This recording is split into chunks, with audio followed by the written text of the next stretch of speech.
डूब गया है। और सरकार ने आपको और हमको एक कानून भी बनाकर दे दिया है, बर्ड्स एक्ट 2019, जो इस सन के साथ में देख रहे हैं कि 2019 का बना हुआ है। तो 5 साल हो गए। 5 साल में अगर इन सरकारों की मंशा सही होती, इनकी मंशा ठीक होती, तो निश्चित है आज तक कोई भी पीड़ित नहीं होता, आपका हमारा भुगतान मिल गया होता। लेकिन बर्ड्स एक्ट कानून बनाने के पीछे भी सरकार की मंशा गलत थी। बर्ड्स एक्ट कानून को लागू करने पर भी सरकार की मंशा गलत है, और विशेषकर केंद्र सरकार और राज्य सरकार दोनों ही गलत है। जब केंद्र सरकार ने इसको लागू कर दिया तो हमारे यहाँ माननीय जादूगर महोदय, माननीय सीएम साहब अशोक गहलोत जी की सरकार थी, उन्होंने इस कानून को पंगु बना दिया। और जिस कानून का सेक्रेटरी लेवल का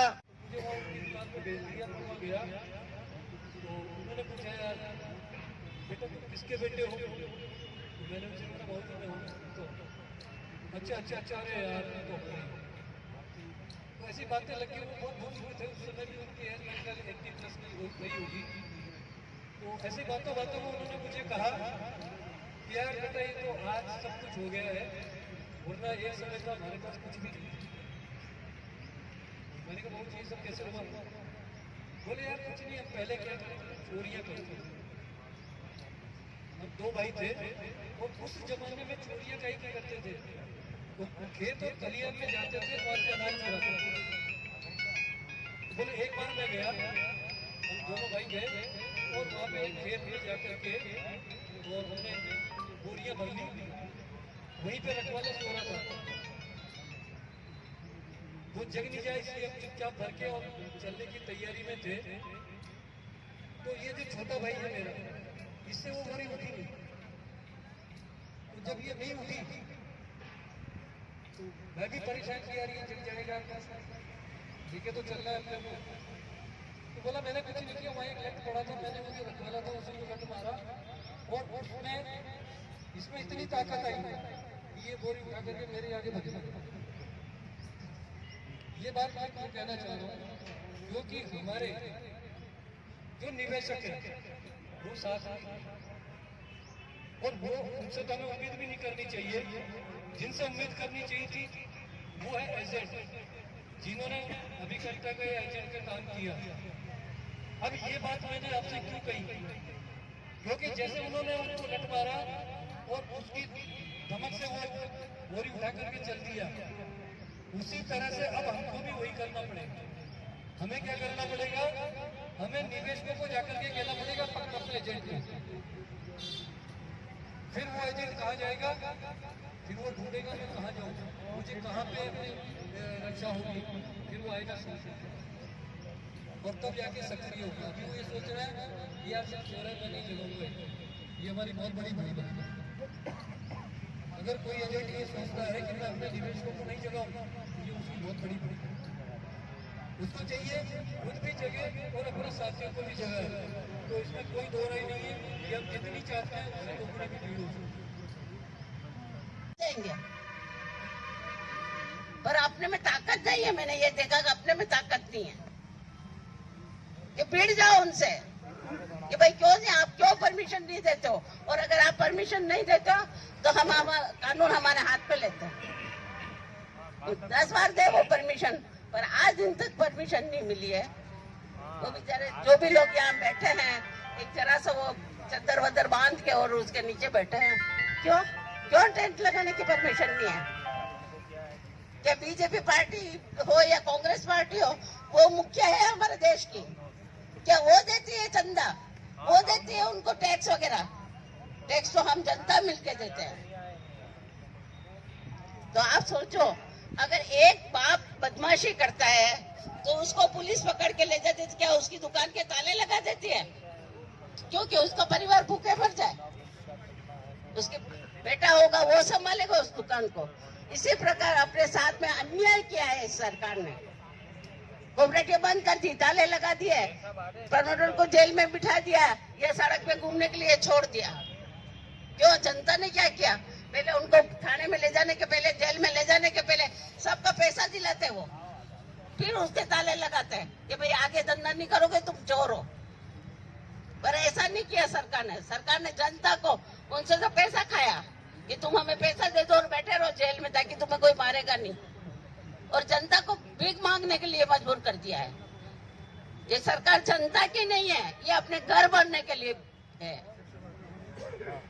तो मेरे भाइयों, मैं तो आपको एक ही बात कहूंगी, जोश भरो अपने अंदर और निकल पड़ो। गांधी जी ने जब आंदोलन शुरू किया कितनी जनता थी, और यहाँ आपने 42 जो बस से की हालत खराब की है, उसकी नेट से मैं 4-5 पेज से कॉपी निकाल के लाया। भूल गया हूँ क्या वो गाड़ी में नहीं गाड़ी मैं आपको बताता हूँ। उसने बर्ड साइकिल को जो केंद्र ने पारित किया, उस कानून को पूरा तोड़ मरोड़ के राजस्थान में लागू किया है, केवल कोऑपरेटिव विभाग को सौंप किया।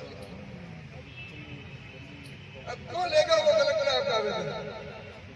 उसकी क्या सीधे क्या खुजली चलती लेगा? नहीं लेगा। अब राजस्थान में यूपी में खिड़की खुल गई साहब, यूपी में योगी जी थे, केंद्र ने जैसा कानून पास किया वैसे का वैसा उन्होंने कर दिया। लोगों ने आंदोलन किए छोटे मोटे, यूपी में खिड़की खुल गई, आवेदन लेने शुरू हो गए, आवेदन की छटनी हो गई। PSL के इतने सारा के इतने आदर्श के इतने उसके इतने उसने इसके सारा हो गया। वो डाटा योगी जी के पास आ गया। अब वो कलेक्टर कंपनियों को नोटिस दे रहे हैं, पत्र व्यवहार उनका चल रहा है, वो अगली स्टेज में। और हमारे यहाँ कुछ भी नहीं हुआ, और नीचे लेवल पे अपन कांग्रेस बीजेपी करते रहते हैं। पहले अपन ये तय करें कि दोष किसका है, कहाँ गलती हुई, अपने को कहाँ जोर देना है। राजस्थान में सबसे पहले मोदी जी से मिलने से पहले ही मैं तो आपसे आग्रह करूंगा कि भजन लाल जी से मिलने का प्रयास करिए, उनसे समय लीजिए। तो भाई ये नोटिफिकेशन पिछली सरकार ने, आपने पेपर लीक के ऊपर आपने SIT का सिर गठित कर दी। जो कांग्रेस ने गलत काम किए उसको सुधार के लिए आपने ये कर दिया। ये भी कांग्रेस समय नहीं, मुख्यमंत्री से हम नहीं मिल सकते। क्या अप्रोच है? केवल जिंदाबाद मुर्दाबाद करने से आपको पैसा नहीं मिलेगा। अभी राजसमंद में लगभग महीने में 3 कलेक्टर चेंज हुए। बड़े अभी भी वाले भी बड़े, हम जब भी जाते हैं हमको प्राथमिकता देते, बात करते, और उन्होंने कहा आपकी समस्या गंभीर है, लेकिन उनका समाधान हमारे पास है।